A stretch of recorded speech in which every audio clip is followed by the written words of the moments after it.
So, ang atake natin for today's video, from runner to update weather or broadcast, and also from cooking ng inanyers. Ganon. Asya, bye! For today's video, magluluto tayo ng sopas. Yes, sopas! Ayan. Ito, dahil magulo na dun sa dirty kitchen at dito rin ako sa likod din namin nagluluto. Ito ang ating uunahin. Bewing, ayan, para sa mga aswing. Ganon. Diyos ko, dapat kapag nagluluto ganon. Ayan, para sa mga aswing. Ganon. Ito talaga. Yan. So, hati-hatiin mo na siya. Ng tamang hati lang. Wala pala akong carrots kasi kung ano lang yung available sa my kitchen, yun lang din yung... Okay, ang next natin is itong mga onion. Okay? For the onion glisation. Ang laki nito, no? Sobrang cute nito. Alam mo, ang sarap nito, lalo kapag nagbe-bistik, di ba? Nakakaloka. Alang-alang sa pag-content at pagluto nito. My God. Kailangan ko talaga mag-effort. Di pwedeng hindi. So, tapos na natin yung onion and also yung garlic. Ito naman ang isusunod natin. Ayan, ikakat ko lang dito para madali siyang, ikat-cut. Ayan. Alam niyo naman tayo, alam niyo dito sa repolyo, walang masyadong nasasayang. Kailangan lahat yan nakakat. Okay? Ganyan. Perfect. Madaming repolyo, mas madaming makakain. Ganon. Diba? Susunod natin itong hotdog. Ang paborito ng mga... Alright, so buo na ang ating hotdog. Ayan ha, nakat na natin yung hotdog natin. Alam nyo ba, napaset up pa ako dito, nakakaloka kayo. Tingnan nyo naman. May pa-ring light pa ako dyan. Para lang lumiwanag tong area na to, para lang dito sa cooking show natin, nakakaloka yan. Let's begin. Ang unang ilalagay natin is mantika. So, ilalagay ko na to lahat.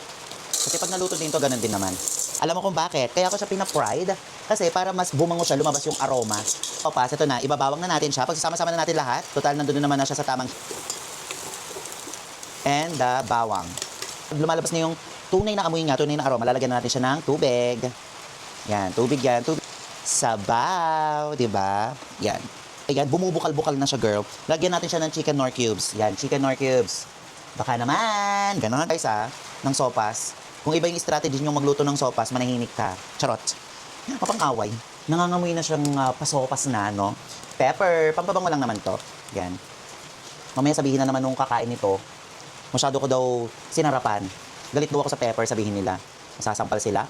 Wait lang natin yan, and then maglalagay na tayo ng mga pampalasa. Okay? Go!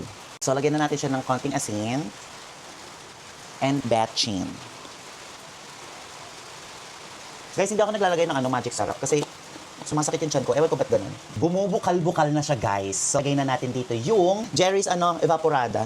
Ayan, so ilalagay natin siya dyan. Hala!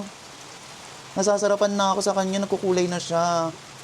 So guys, ito yung pinaka-magic ingredient. Ito tinuro lang to sa akin ng hipag ko para daw sumarap palalo yung sopas natin at maglasang Jollibee sopas soup, ganon. Ito yung cream of mushroom. Konting water, yan, perfect.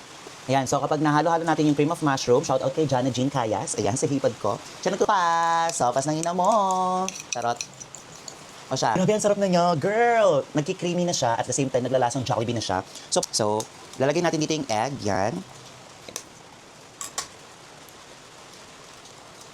Hala!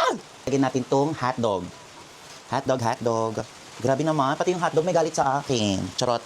Repolyo! May sobrang lambot lang nito at madali lang tumaluto. Ayan o, luto na siya. Oh my God, ang sarap. My God. Ayan. So, lutuin na lang natin yung ating gulay sa init and then pwede na siyang kainin. Let's go! Hoy, lasang Jollibee yan.